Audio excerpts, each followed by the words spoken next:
ஹே பெண்ணே, நீ love proposal பண்ணும்போது ஒரு பையனுடைய கண்ணில் கண்ணீர் வரலானா நல்லா இப்படி அந்த கண்ணை விரிச்சு கண் முட்டை புருவம் கருப்பு புருவத்தில் உன்னுடைய நுனி நாவால் எச்சில் படாமல் தொட்டு விடு, கண்ணில் கண்ணீர் வந்துடும்.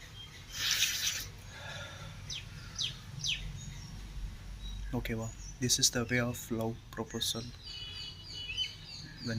when your lover is not crying because of your love, just to open his eyes and his or her eyes and take your tongue and just touch it, your tongue to eye touching. While touching happen, love will happen. அப்படி கண்ணின் புருவத்தை உன்னுடைய நாவினால் தொடும்போது கண்களில் கண்ணீர் வரும். ஏனால் நாவில் உள்ள அந்த எச்சில், நாவில் உள்ள அந்த ஈரப்பதம் கண்ணின் மீது படும்.